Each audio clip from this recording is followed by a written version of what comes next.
قتلوا في سبيل الله أموات بل أحياء ولكن لا تشعرون صدق الله العظيم. قال الله تعالى في شأن حبيبه إن الله وملائكته يصلون على النبي يا أيها الذين آمنوا صلوا عليه وسلموا تسليما.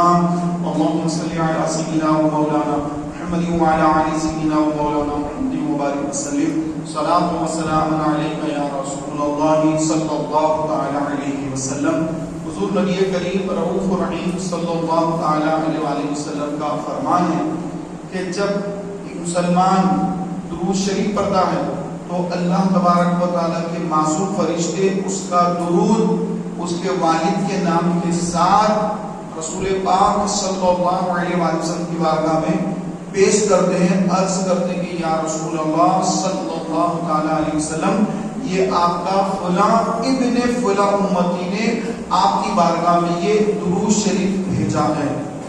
تو آقا علیہ السلام فرماتے ہیں کہ عام دنوں میں تمہارا درود پڑھنا مجھ تک پہنچایا جاتا ہے، لیکن شب جمعہ اور جمعہ کے روشن دن تم جو مجھ پر درود پڑھتے ہو اسے میں خود سماعت فرماتا ہوں. سبحان اللہ. تو جو عام دنوں میں درود پڑھ لیں تو اس فرشتے پہنچاتے ہیں، جمعہ کے دن یا شب جمعہ. شب جمعہ یعنی جو گزر گئی رات وہ شب جمعہ کی. تو شب جمعہ اور جمعہ کے دن جو رسول اسلام کا امتی جو مسلمان درود شریف پڑھتا ہے تو آقا علیہ السلام فرماتے ہیں اس کے درود کو میں خود سنتا ہوں، میں خود سماعت کرواتا ہوں. لہذا چاہیے کہ عام دنوں میں بھی کثرت سے درود پڑھیں تاکہ ہمارا نام بہائے والدیت والد کے نام کے ساتھ رسول پاک کی بارگاہ میں پہنچے. اور جمعہ اور جمعے کی رات یہ دو ایسے 12 گھنٹے 24 گھنٹے ایسے ہیں یہ کہ ان دنوں ان وقتوں میں جو بندہ اپنے پیارے مصطفیٰ کریم علیہ الصلوۃ والسلام پر درود پڑھے گا آقا علیہ الصلوۃ والسلام خود اس کے درود شریف کو سماعت فرماتے ہیں. یہ بڑی خوش نصیبی اللہ تعالیٰ مجھے آپ کو نصیب فرمائے. ایک مرتبہ مل کر بلند آواز سے درود پاک پڑھ لیجیے. اللہم صلی علی سیدنا و مولانا محمد وعلی آل سیدنا و مولانا محمد وبارک وسلم. صلاۃ و سلام علیک یا سیدی یا حبیبی یا رسول اللہ صلی اللہ تعالی علیہ وسلم. محترم بھائیو، اللہ تبارک و تعالی قرآن مجید میں ارشاد فرماتا ہے وَلَا تَقُولُوا لِمَنْ يُقْتَلُ فِي سَبِيلِ اللَّهِ أَمْوَاتٌ بَلْ أَحْيَاءٌ وَلَكِنْ لَا تَشْعُرُونَ. کہ جو اللہ کی راہ میں مارے جائیں انہیں مردہ نہ کہو بلکہ وہ زندہ ہیں، بلکہ تمہیں شعور نہیں. اس سے مراد وہ مجاہدین ہیں جنہوں نے جام شہادت نوش کیا، راہ خدا میں لڑے، مارے اور مرے. تو جو اللہ کی راہ میں شہید ہو جاتا ہے تو اللہ تعالیٰ فرماتا ہے کہ ان کو تم مردہ مت کہو بلکہ وہ زندہ ہے. بل احیاء ولکن لا تشعرون، بلکہ تمہیں شعور نہیں، وہ زندہ ہے تمہیں شعور نہیں. یعنی ان کی زندگی کیسی ہے، ان کی حیات اللہ نے ان کو کیسے عطا فرمائی، اس کا شعور اللہ نے انسان کو دیا ہی نہیں ہے. اس لیے اللہ تعالیٰ فرما رہا تم اس کا شعور نہیں ہے، تو سمجھ نہیں سکتے کہ ہم نے ان کو کیسی زندگی عطا فرمائی ہے، تمہیں اس کا شعور نہیں ہے. محترم بھائیوں، اللہ کی راہ میں جو مسلمان مارا جاتا ہے، شہید ہو جاتا ہے، ایک تو یہ کہ اس کے بارے میں اللہ تعالیٰ فرمایا کہ تم اس کو مردہ نہ کہو بلکہ وہ زندہ ہے. اب دوسری بات فرمائی گئی کہ عام جو مسلمان انتقال کر جاتے ہیں، انتقال ہو گیا، مر گئے، اب ان کی روح جو ہے وہ الگ الگ مقامات پہ ہوتی ہے. کسی کی روح فلاں مقام پر، کسی کی روح فلاں مقام پر، کسی کی لیل میں، کسی کا اعلیٰ علم، کسی کی کعبۃ اللہ کے پاس. اگر کوئی گناہ گار ہے تو اس کی روح چاہے برہوت کے پاس، یمن میں کنواں ہے چاہے برہوت کا، وہاں پر ان کو عذاب قبر ہوتا ہے، عالم برزخ میں ان کو وہاں پر عذاب دیا جاتا ہے. یہ روایتوں میں لکھا ہے. لیکن جو شہید کی روح ہوتی ہے، شہید کی روح، اس کے بارے میں فرمایا کہ یہ سبز پرندوں کے جسم کے اندر داخل ہو کر یہ جنت میں چلی جاتی ہے اور جنت میں سیر کرتی ہے، جنت کے اندر گھومتی ہے، جنت کے اندر پھرتی ہے، جسم کے ساتھ نہیں جاتی. سبز پرندوں کے جسموں کے اندر اللہ شہیدوں کی روحوں کو داخل فرماتا ہے تو وہ گھومتی ہے جنت کے اندر، اور اس کوئی روح جنت میں نہیں جا سکتی سوائے شہداء کی ارواح کے. یہ بھی مقام اللہ تعالیٰ شہداء کو عطا فرمایا. اور فرمایا گیا کہ قیامت کا دن ہوگا تو تو جب جو اللہ کی راہ میں شہید ہو گئے تو اللہ تعالیٰ ان کو اٹھائے گا تو ان کا خون تازہ ہوگا. ویسا ہی جیسے جب شہید ہوتے وقت جب ان کے جسم سے خون نکل رہا تھا تو ایسے ہی ان کا جو خون لہو وہ بالکل تازہ ہوگا اور خون بہ رہا ہوگا, لیکن اس خون سے خوشبو آئے گی. لوگ پوچھیں گے کہ یہ کون لوگ ہیں؟ فرشتے فرمائیں گے کہ یہ وہ لوگ ہیں جنہوں نے اللہ کی راہ میں جام شہادت نوش کیا تھا. سبحان اللہ. اور یہ بھی فرمایا گیا کہ شہید جو ہوتے ہیں تو ان کو اللہ تبارک و تعالیٰ جنت میں اعلیٰ مقام عطا فرمائے گا. تو وہ اعلیٰ مقام حاصل کرنے کے بعد اللہ تعالیٰ ان سے فرمائے گا کہ اے میرے بندو, تمہیں اور کسی چیز کی حاجت تو نہیں, کوئی چیز کی ضرورت تو نہیں, کوئی چاہیے, کوئی چیز چاہیے؟ تو اللہ تعالیٰ کی بارگاہ میں شہداء عرض کریں گے کہ مولا تیرا شکر ہے کہ تو نے ہمیں جنت میں داخل کیا, ہم پر احسان فرمایا, ہماری قربانی کو قبول فرمایا, تو نے ہمیں اتنی نعمتیں دی, ہم بہت خوش ہیں, تیرا شکر ادا کرتے ہیں. ہاں ایک بات ہے وہ یہ کہ جب تیری راہ میں شہید ہو رہے تھے تو شہادت کے وقت جو ہمیں مزہ آ رہا تھا وہ مزہ, شہادت کے وقت کا مزہ ہم دوبارہ پانا چاہتے ہیں. لہٰذا ہمیں دوبارہ دنیا میں بھیج, ہم دوبارہ دنیا میں جائیں اور تیرے دشمنوں سے ہم لڑیں اور شہید ہو جائیں, اور شہادت کے وقت وہ جو مزہ تو عطا فرماتا ہے وہ مزہ ہمیں دوبارہ حاصل ہو جائے.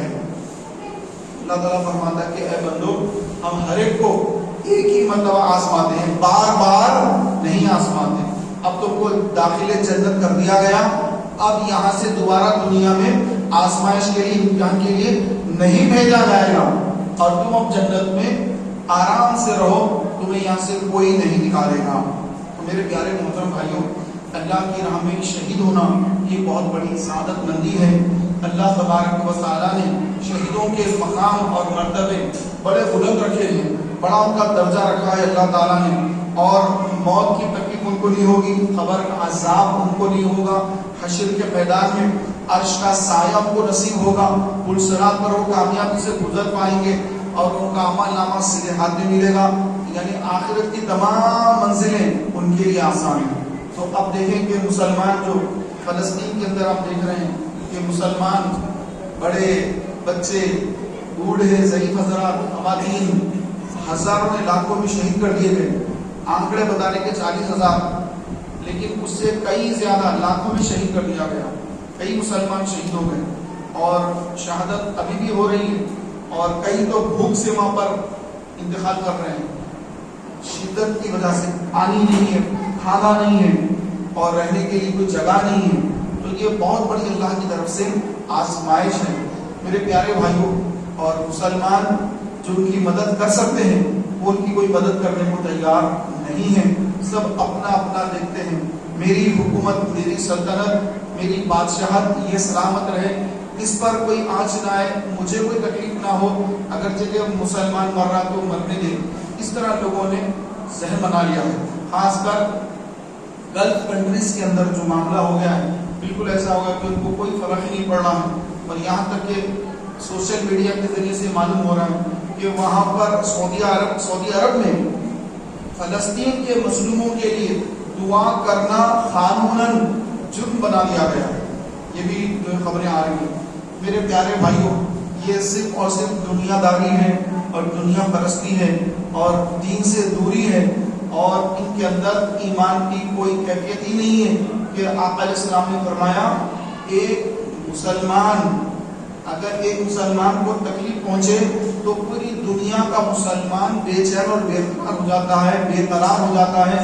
اس کی مثال یوں بیان کی گئی کہ مسلمان پورے ایک جسم کے مانند ہے, جسم کے کسی حصے میں تکلیف ہو تو سارا جسم مجروح ہو جاتا ہے, سارا جسم اس کو محسوس کرتا ہے. مثلا آپ کے پیر میں مار لگے تو آپ کی پوری باڈی متاثر ہو جاتی ہے, آپ کو چلنے میں دشواری, بیٹھنے میں دشواری, پیر نہ بھاگ نہیں سکتے آپ, اور صحیح سے پیر کام نہیں کر سکتا, لگڑ ڈگڑ کے چل رہے ہیں, کیوں مار لگ گیا, پلاسٹر ڈال دیے, ہڈی کے اندر فریکچر آ گیا, تو پورا جسم جو ہے اس کو محسوس کر رہا ہے. ایسا نہیں کہ اس کو ہوا تو باقی جو پوری باڈی مزے میں, سکون میں, اور دماغ کو کوئی ٹینشن ہے, دل کو کوئی صدمہ نہیں, ایسا نہیں, بلکہ سارے جسم کے اعضاء بدن سے متاثر ہیں. کیوں؟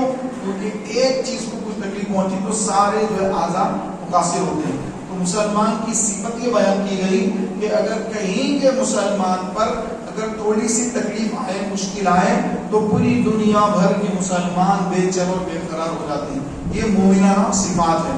لیکن آج مومنانہ صفات بہت کم نظر آتے ہیں، بلکہ منافقانہ انداز اور منافقت یہ زیادہ نظر آتی ہے کہ بظاہر نام کے صرف مسلمان ہیں اور ان کے نام مسلمان ہیں، مسلمانوں جیسے انہوں نے نام رکھے ہیں، مسجدوں کو آتے نمازیں پڑھ لیتے ہیں، اتنا ہی ہے مسلمان نام سے.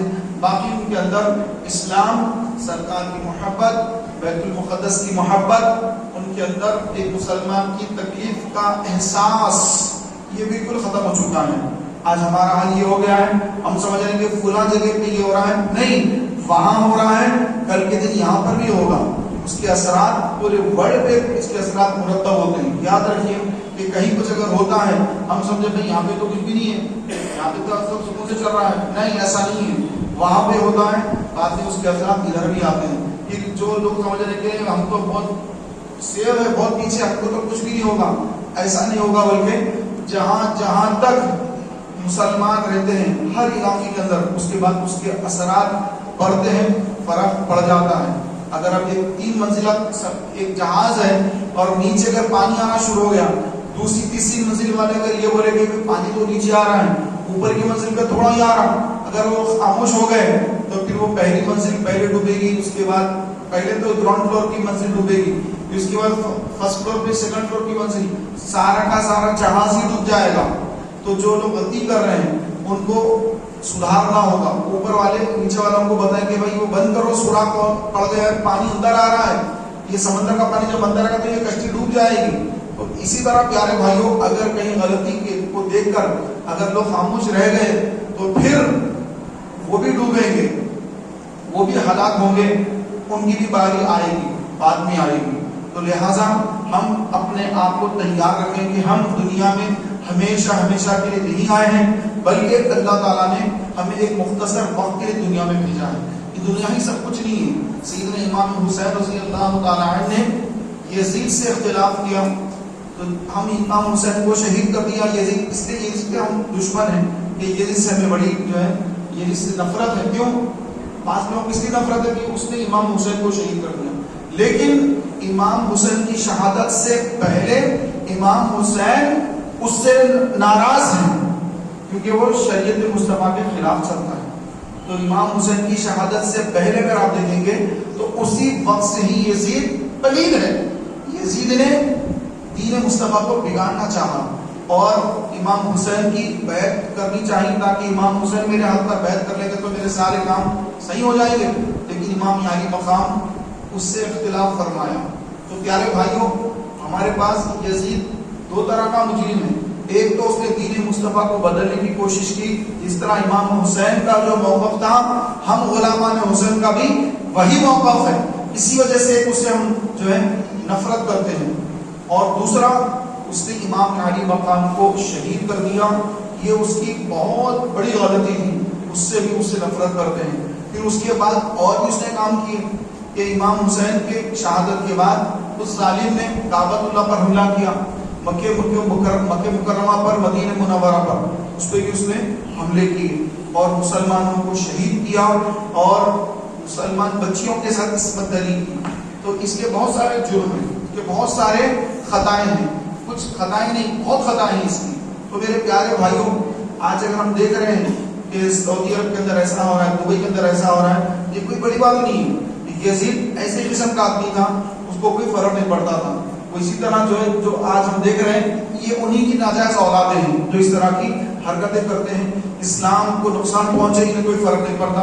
ایک مسلمان کو یہود اس پر بمباری کر رہے ہیں لیکن وہ مسلمان کو بچاتے نہیں، ان کی امداد نہیں کرتے، ان کو روکنے کی کوشش نہیں کرتے. ان کی جو اشیاء ہے اس پر بین نہیں لگاتے. ان کی کنٹریز میں وہ ان کی بنی ہوئی تمام مصنوعات ان کے ملکوں کو آتی ہیں، اس کو استعمال کرتے ہیں اور اس پر روکتے نہیں کسی کو، سب استعمال کر رہے ہیں. تو پیارے بھائیوں، یہ جو ہے بہت ہی زیادہ مسلمانوں کے ساتھ ناانصافی اور مسلمانوں کے ساتھ زیادتی ہے ان ظالموں کی. میرے پیارے بھائیوں، دنیا یہ مختصر وقت کے لیے ہم اس دنیا کے اندر آئے، اس کے بعد ہمارا وقت ختم ہوگا، پھر ہمیں موت کے آغوش میں جانا ہوگا، پھر اس کے بعد قبر میں رہنا ہوگا، قبر میں اتارا جائے گا، قبر میں صدیاں گزر جائیں گی، ہمیں قبر کے اندر رہنا ہوگا۔ اب قبر میں کیسی زندگی گزرے گی، کیسا وہاں کا کھانا ہوگا، پانی ہوگا، وہاں کا کیسا رزق ہوگا، یہ تو مرنے کے بعد ہی پتا چلے گا، کیونکہ مرنے سے پہلے یہ باتیں کسی کو نہیں معلوم۔ اللہ کے رسول نے کسی کو بھی یہ نہیں فرمایا کہ قبر کے اندر کیا ہوگا، کیسا ہوگا، رزق کیسا ہوگا، اس کے بارے میں نہیں بتایا۔ اتنا بتایا کہ قبر کسی کے لیے جنت کا باغ ہے اور کسی کے لیے جہنم کا گڑھا ہے۔ جو نیکوکار ہے اس کے لیے جنت کا باغ ہے، اور جو گناہگار ہے اس کے لیے جہنم کا گڑھا ہے، اور اس کی قبر میں آگ بھڑکائی جائے گی، عذاب ہوگا، اور صبح و شام آگ پر وہ پیش کیے جائیں گے، سخت ترین عذاب میں مبتلا ہوں گے، قبر میں دبائی گئی، سانپ پر بچھو ڈنک ماریں گے، اور شدت سے ان پر عذاب مسلط کر دیا جائے گا، اور وہ عذاب قبر میں مبتلا ہوں گے۔ اب جو نیکوکار ہیں، ایمان پر خاتمہ ہوا، نیکوکار ہیں، نماز کے پابند تھے، روزوں کے، رمضان کے روزوں کے پابند تھے، حج کرنے والے، زکوٰۃ دینے والے، فرائض کے بعد واجبات پر عمل کرنے والے اور سنت موقدہ پر عمل کرنے والے تھے، حرام سے اپنے آپ کو بچاتے تھے۔ تو ایسے جو متقی لوگ ہیں جو حرام سے اپنے دامن کو بچاتے ہیں، تو ان کے لیے قبر جنت کا باغ ہے، اور اس کے بعد وہاں کو کیسا رزق اللہ تعالیٰ عطا فرمائے گا یہ اللہ اس کے رسول جانے، اور پھر جو دنیا سے گزر گئے انہیں کو معلوم کہ ان کو کیسا اللہ تعالیٰ وہاں پر رزق عطا فرماتا ہے۔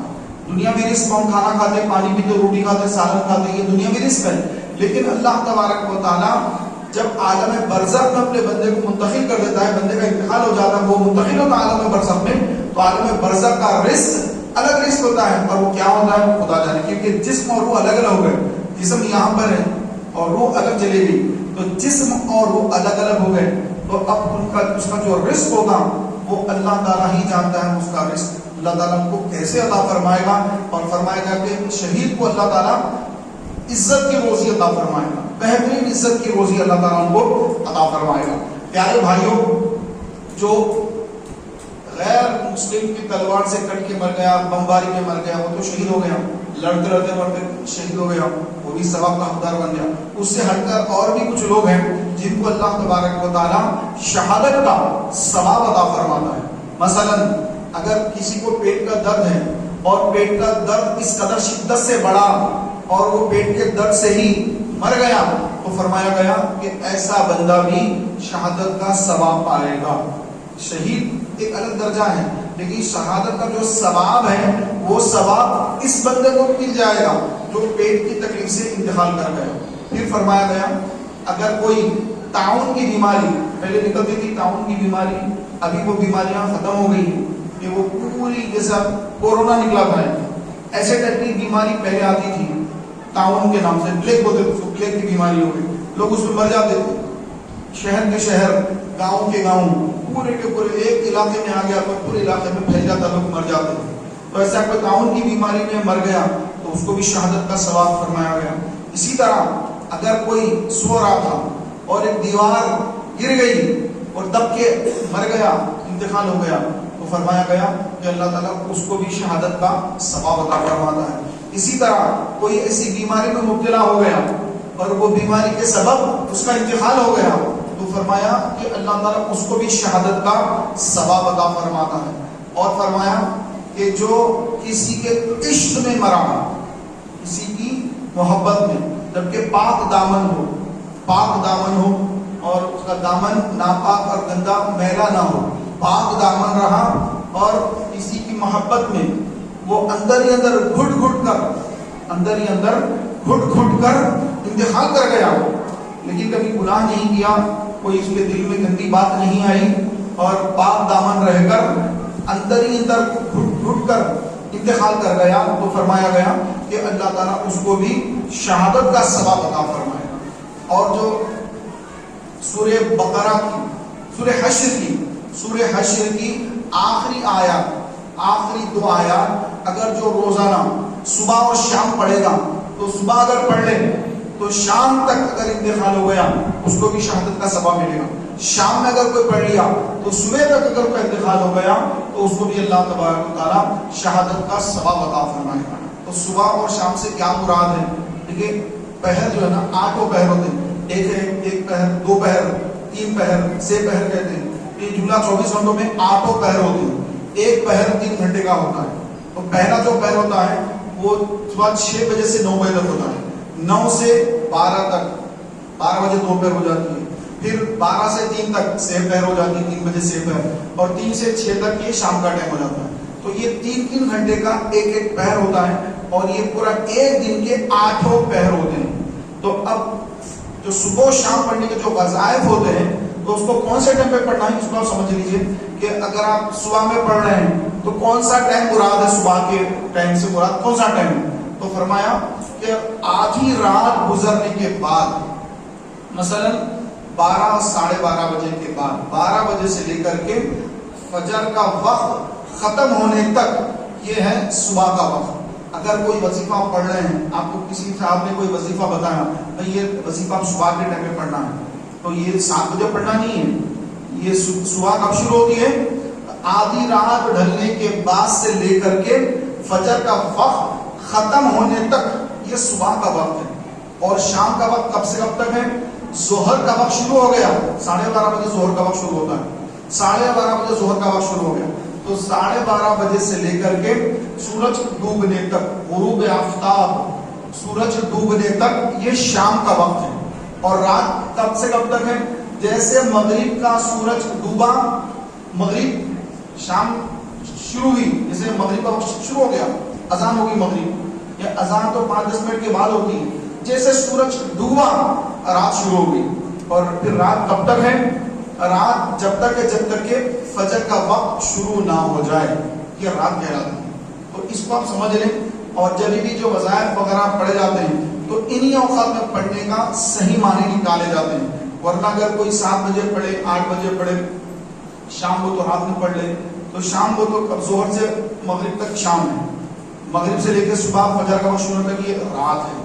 رات میں 12 بجے صبح کا فجر کا وقت ختم ہونے تک یہ صبح ہے. تو پیارے بھائیوں، یہ کچھ اصطلاحات تھی جو میں نے آپ کی بارگاہ میں آپ کی معلومات کے لیے پیش کر دی. اس کو آپ اپنے ذہن میں رکھیے اور اس سے استفادہ کیجیے. کہ پیارے بھائیوں، قبر میں ہر ایک کو جانا ہے، تو قبر میں جانے کی تیاری بھی کچھ کرنا چاہیے. آقا علیہ السلام نے فرمایا کہ میں چاہتا ہوں کہ میرے ہر امتی کے سینے میں یہ 30 آیتوں والی سورت محفوظ ہو جائے، وہ اس کا حافظ بن جائے. کون سی سورت؟ سورت الملک.